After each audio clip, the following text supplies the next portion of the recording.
But it's been absolutely spectacular so far. Right then, speaking of spectacular, Jakob Ingebritsen. The man of the moment as far as 1500-meter running is concerned, although this is the only global title missing from his collection in World Championships. He's the Olympic champion, silver though in the World Juniors, the World Indoors and the World Outdoors. Timothy Chariot has got an Olympic silver, and he knows what it takes to win this event. He did so in Doha. He's not quite at that kind of form, but he'd love to get himself back in the final. Tom Elmer, he was advanced to the final after that advanced to the semis after that fall in the heats. Isaac Nader, Ibero-American champion. Charles Philibert Thibault, multiple semi-finalists. Could he get his hands on a place in the final? Renaud Chériot's only 19, World Junior champion. He's next to Elliot Giles. I wonder if he'll be aware that his compatriot squeaked through by 100th of a second. Sam Tanner, the second fastest Kiwi in history, faster than the great Sir John Walker, gold medalist in '76, not as quick as Nick Willis. That was Charles Greffin. There's Adam Spencer. Cole Hoker made the Olympic final at the age of 20 a couple of years ago. Mario Garcia, no Michel and no Katir from Spain, so he's flying the flag solo. Josh Kerr, the Olympic bronze medalist, fifth, behind my co-commentator Jake Whiteman in Eugene last year. Looked good, the former NCAA champion, in qualification for the semis.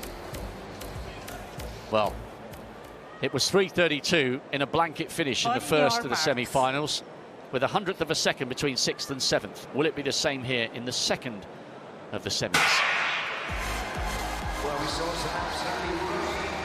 So, is anyone going to be prepared to make this an honest pace? It's like Elliot Giles beginning to think about coming over. Oh, Greffin gives him a little shove in the back. Greffin, the Luxembourg athlete, former University of Georgia student who made the Olympic final a couple of years ago.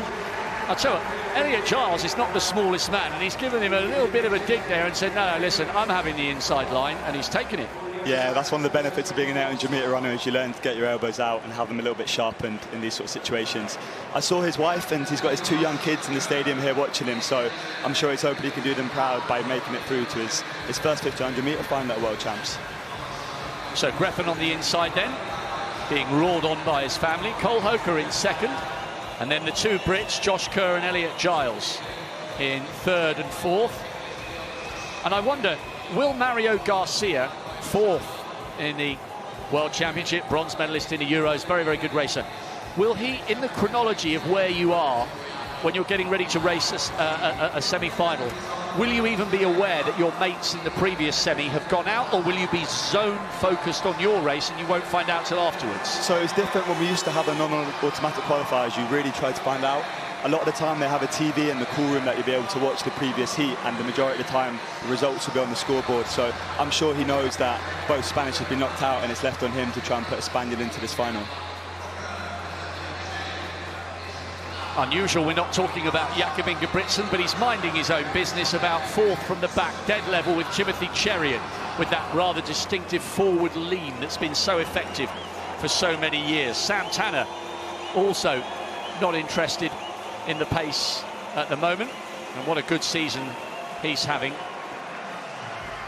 Good qualification from him, but Ingebritsen's not interested. This is sensible from Josh Kerr, just keeping out of trouble, minding his own business and making sure that when the pace inevitably picks up, because 60 seconds for guys like you is a dawdle, and he wants to make sure he's in the right place at the right time, and he is. He could be potentially aware that Jakob's not quite as high through the field as he maybe could have been, and maybe wants to test him and just scare him a little bit to panic.